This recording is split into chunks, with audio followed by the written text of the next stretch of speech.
Karibuni tunajali fertility and IVF Center.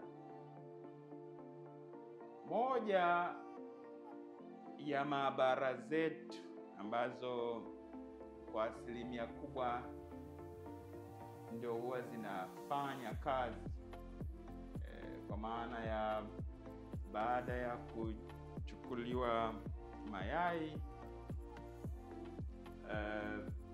mchakato wa kujua kama huyu mama yuko na mayai, yote vinafanyika kwenye uwanja huu unaitwa laminar flow.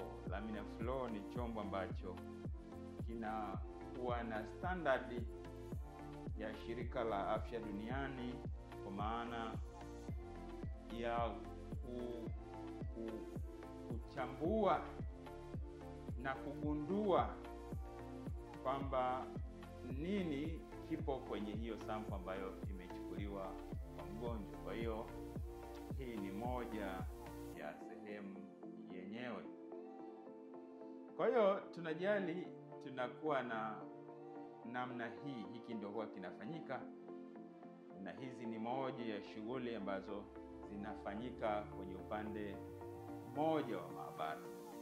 Na baada ya hapo kujua kwamba kuna yai, basi lile yai huandaliwa sehemu maalum na kuhifadhiwa ili kusubiri mbegu ambayo tayari na yenyewe imetolewa kwa maana ya upande wa andrology, upande wa maabara ya wanaume, ndio zinachukuliwa zote, zinaunganishwa na kwa kutumia incubators ama kwa kutumia chombo hiki ambacho kinaitwa micromanipulator. Hiki ni chombo cha kisasa ambacho kazi yake kubwa ni kuunganisha mbegu na yai, na hii micromanipulator, it is the modern instrument ya kufanyia fertilization. Kwa hiyo vitu vyote hivi vinafanyika ndani ya maabara ya tunajali. Na mara nyingi micromanipulator inatumika kwa kufanya procedure inayoitwa intracytoplasmic sperm injection, ICSI. Kwa hiyo ICSI mara nyingi ndio hufanyika hapa. Kimsingi ICSI hufanyika hapa, wala si mara nyingi. ICSI hufanyika hapa, na ni kwa sababu ya aidha mwanaume mbegu yake si nzuri, ambayo mbegu yake aidha ni ndogo, haiwezi kukimbia, na kwa sababu mbegu ile haiwezi kukimbia, kwa hivyo ndio yai limepatikana la mama vizuri, na leto hapa kwa ajili ya kufertilize, kwa ajili ya kutafuta mtoto, namna ambavyo mtoto anapatikana kwa mwanaume ambaye mbegu zake ni kidogo, haziwezi kukimbia, na pengine zimepatikana kwa njia ya testicular sperm aspilation, kwa maana ya TESA. Zinapatikana kwa njia ya aspilation, kuchukua tissue biopsy kutokea kwenye testicles. Ukikuta mwanaume ana namna hii, kwa hivyo kifaa kinachotumika kuipatia familia hiyo mtoto ni kifaa hiki kinaitwa micromanipulator. Na miaka ya hivi karibuni, kuanzia mwaka 1986 ndio micromanipulator ilianza kutumika, lakini kabla ya hapo ilikuwa ni IVF peke yake.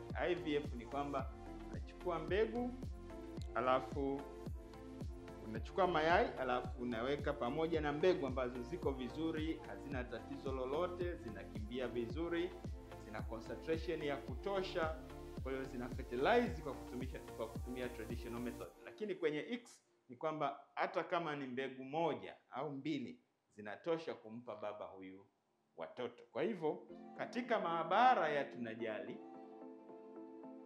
tunajali fertility center, fertility and IVF center, tunafanya pia intracytoplasmic sperm injection ambayo ni ICS, na hii hutumika kwa ajili ya kuwahudumia akina baba ambao wako na matatizo ya mbegu.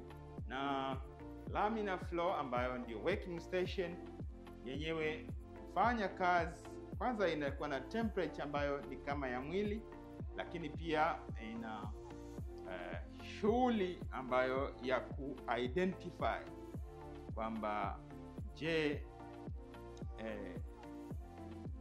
yai lipo au halipo katika sample iliyochukuliwa au sampuli iliyochukuliwa. Je, kunaonekana kuna mayai kwenye hiyo sampuli au hakuna mayai? Na sehemu hii ndio ina hesabu idadi ya mayai ya mwanamke aliyopata na kufanya maamuzi ya namna gani fertilization ifanyike. Maamuzi yale hufanyika kwa baada ya hiyo mbegu kujua ina uwezo gani. Na baada ya kufanya vipimo kujua kwamba mayai yako kiasi gani, basi wanaleta kwenye incubators. Hizi ni incubators. Incubators hizi ni kwa ajili ya kufanya storage, lakini ni kwa ajili ya kuruhusu sasa wale watoto kukua kwa namna ambavyo baada ya fertilization wanawekwa huku ili kusudi watoto wale waweze kukua. Kwa hiyo tunajali inafanya shughuli hizi kwa maana ya incubation ya hizo fertilized ovum, na baada ya hapo embryologist anakuwa na uwezo sasa wa kuwa anakuja anaangalia kama ile fertilization imefanyika au haijafanyika. Inaweza ikachukua muda wa siku 3. Baadaye embryologist anatoa majibu kwamba hiki kitu hakiwezekani au kimeshindikana, ama japokuwa ile fertilize lakini mtoto hajawezekana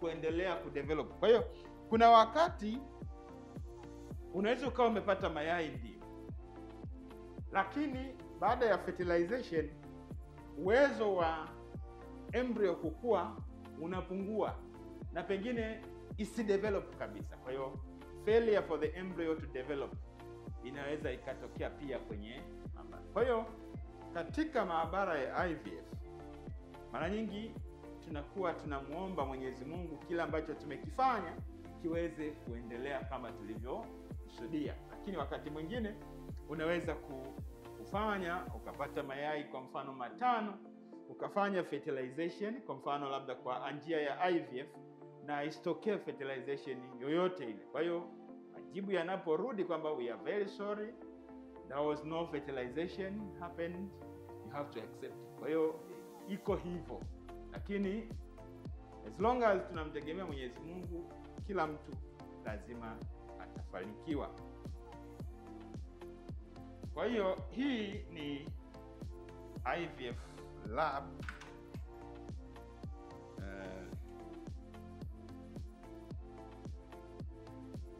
kwa maana shughuli zote za fertilization hufanyika kwenye maabara hii.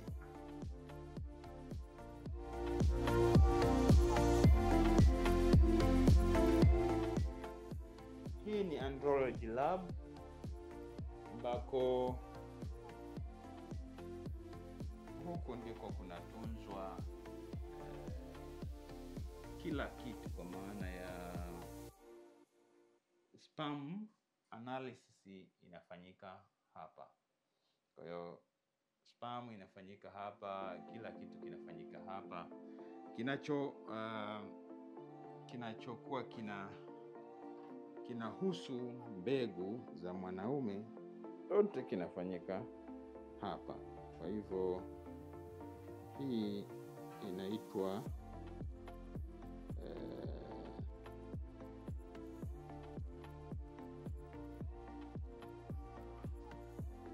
Andrology Lab.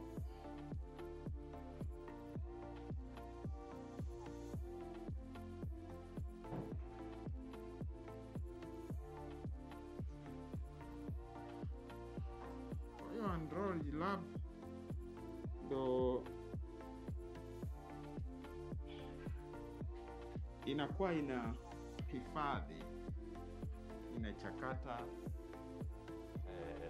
mbegu zote katika maabara ya Tunajali, zinapimwa hapa. Hii ni laminar flow ya Tunajali ambayo yenyewe inahusika na andrology, kwa maana ya mbegu za kiume zote kuchakatwa hapa. Kwa hivyo kama mbegu inahifadhiwa, inaanza kupimwa hapa. Kama mbegu inahitaji kutumika, itapimwa hapa. Kila kitu kitapimwa hapa. Kwa hivyo moja ya kazi zinazofanyika Tunajali ni pamoja na kuhifadhi mbegu, pamoja na kuhifadhi na kupima